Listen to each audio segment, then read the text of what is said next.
Hola amigos, ¿cómo están? Bienvenidos a La Voz del 21. Mi nombre es Mayra Calderón y ahora vamos a analizar las marchas que todavía continúan, pero el día D era el día jueves, la toma de Lima, que fue denominada así y luego se iba a evaluar el éxito o el fracaso de esta toma, donde los manifestantes han, tratado de repeler a la Policía Nacional con violencia también. Estamos para analizar este tema con José Carlos Requena, analista político, vía telefónica, y le damos la bienvenida. ¿Cómo estás, José Carlos?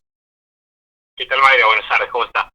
¿Qué nos deja esta semana, la semana que pasó, la toma de Lima para ti? ¿Tuvo éxito? ¿Fracasó? Pues fíjate, yo creo que fue importante la cantidad de gente que llegó desde las regiones hasta Lima. Creo que eso ha sido lo más emblemático de la marcha. Creo que en términos de congregación, de convocatoria, fue más limitada de lo que sus organizadores pedían. Y de hecho, parte de las razones de esta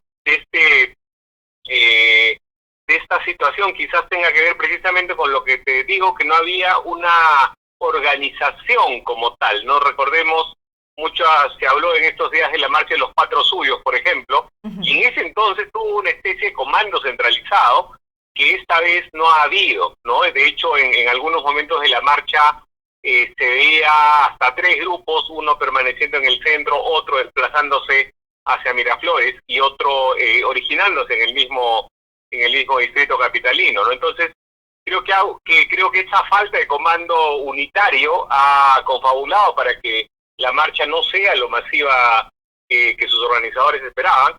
Y, digamos, algo importante ha sido que no han habido fallecidos, que era algo que lamentablemente había caracterizado las jornadas en el interior del país.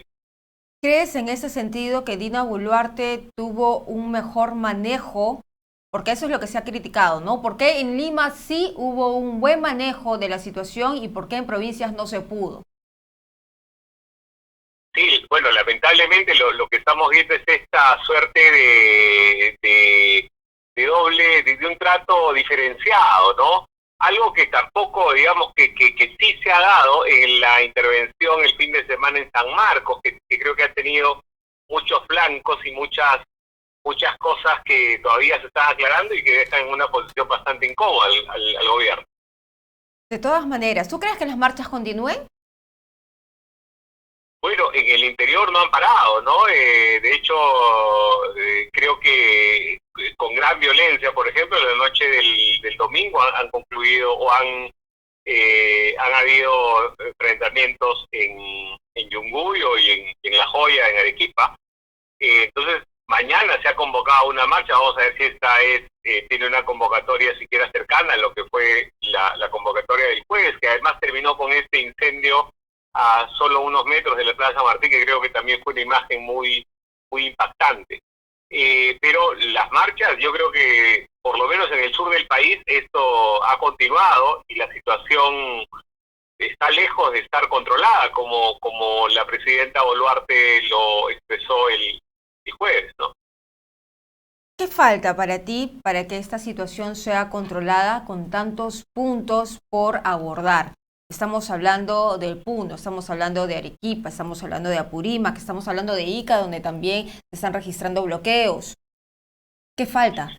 Mira, yo creo que algo que todavía se está careciendo es algunas certezas, ¿no? Yo creo que el hecho de que no sepamos cuándo van a ser los comicios, creo que es algo que el conocer estas fechas finalmente es algo que podría calmar o por lo menos dar algún norte a este desorden en el que estamos, ¿no? Creo que podría calmar algunas de las presiones. Por supuesto que a estas alturas ya también se habla de adelantar los comicios al 23 y no al 24, pero en cualquiera de los casos creo que lo fundamental es ya hablar con algunas fechas ciertas que te pueda hablar de un cronograma o una hoja de ruta mínima, ¿no? Bueno, ¿crees que en todo caso Dina Boluarte debería evaluar un Consejo Nacional donde también se pueda ver este adelanto de elecciones al 2023, cosa que lo deja en el Congreso y el Congreso decidirá o no? Pero Dina Boluarte ya por lo menos hace el gesto como también lo hizo con las elecciones que finalmente se debatieron para el 2024?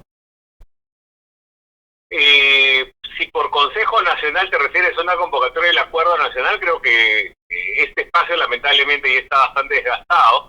En consecuencia, creo que tendría que encontrarse un modo de activar al Congreso que avanza con pies de plomo en estos temas para poder tener estas fechas ciertas, ¿no? Porque, claro, lo que queda ahora es ratificar la fecha de abril, pero algunos congresistas ya empiezan a plantear alguna agenda maximalista. Por ejemplo, hace algunos días el congresista Tello hablaba de cómo debía adelantarse comicios, pero además votar un referéndum para la Asamblea Constituyente, ¿no? Y creo que este es un tema que no debería, además con lo polarizado que está el país, no debería discutirse ahora, ¿no? ¿Tú crees, así como me dices que lo polarizado está el país, que la gente se está empezando a dar cuenta de quiénes son? Porque de todas maneras, dentro de las protestas hay un clamor genuino. Lo hemos visto el fin de semana en los programas dominicales, donde gente a decisión propia llegaba a Lima a marchar contra el gobierno de Dina Boluarte. ¿Crees que esa gente que ha empezado a marchar contra el gobierno de Dina Boluarte, que de alguna forma está desinformada porque sigue saliendo por el expresidente Pedro Castillo, se empieza a dar cuenta de lo que está sucediendo y pueda un poco bajar las tensiones? Bueno, esperemos que así sea, ¿no? Yo creo que cuando la protesta alcanza niveles violentos, creo que la misma protesta en sí pierde legitimidad. Entonces, si uno se deja guiar por las encuestas, y hace algunos días un estudio del IEP decía que el 50% de las personas se sentía representado por la protesta, pues habrá que esperar que las marchas pierdan estos ribetes violentistas que han estado teniendo, sobre todo en el interior del país. Ayer la situación en La Joya, donde se retuvo de rehén a un policía, pues creo que habla claramente de que no era una marcha pacífica.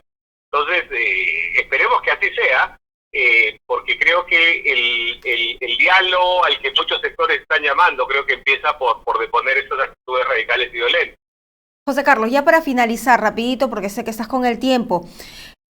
¿Tú crees que uno de los errores que ha cometido el gobierno de Dina Boluarte es no tener quizá un vocero oficial que con información de primera mano pueda desbaratar lo que están haciendo o lo que están diciendo algunos agentes muy cercanos a Pedro Castillo? Lo digo por la señora Huanca, que ha ido a Europa a hacer una campaña de desinformación.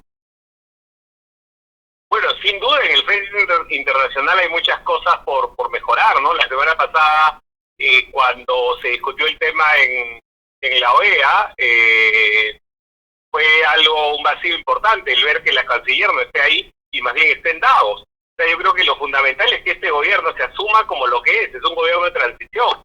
Creo que en general ha tenido una agenda muy voluntarista que queriendo plantear, de hecho eso se notó en el mensaje del señor Otárola en el Congreso, y que parece estar un poco fuera de la realidad que estamos viviendo. Estamos en una transición y debemos aspirar básicamente a organizar unos comicios de manera ordenada.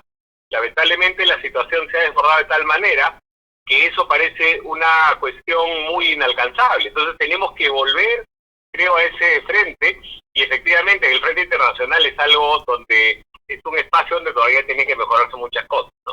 ¿Quién podría ser este vocero en el ámbito internacional y también en el ámbito interno? Porque todavía continúan las marchas y también la gente maneja gran cantidad de desinformación. Mira, en el ámbito internacional le corresponde a la Cancillería tener ese rol, ¿no? Y en el ámbito interno, pues eso tendría que ser el primer ministro. Lamentablemente ya ha entrado también en una situación tan polarizada que parece difícil poder revertir o poder tener el espacio de diálogo. Quizás sí pueda hacer lo que tú mencionas, el disparatar alguna de la desinformación que hay, pero en una situación en la que tienes encima operativos como el de San Marcos, en que tienes cosas que todavía no terminan de aclararse. Me refiero a las circunstancias en que mueren las personas en las protestas. Es muy complicado que pueda ser un elemento creíble, lamentablemente, ¿no? Muy bien, muchísimas gracias, José Carlos, por estar con nosotros vía telefónica analizando la situación. Vamos a esperar los siguientes días porque todavía no se acaba la semana, recién empieza y ya tenemos la marcha en el centro de Lima. Empezaron por la Plaza Bolognesi y en estos momentos todavía incluso hay manifestantes hasta la Avenida Brasil. Muchas gracias, José Carlos. Muchas gracias, hasta luego. Bien, era entonces José Carlos Requena, analista político que estaba con nosotros analizando este panorama, el de las marchas, pero también es importante que desde el gobierno se escuchen las voces oficiales con información de primera mano sobre lo que está sucediendo para tener un mejor concepto de las cosas y no dejarnos guiar por personajes muy cercanos al ex gobierno de Pedro Castillo, que también ponían su cuota para seguir polarizando y dividiendo a los peruanos. Nosotros vamos a regresar con más información más adelante.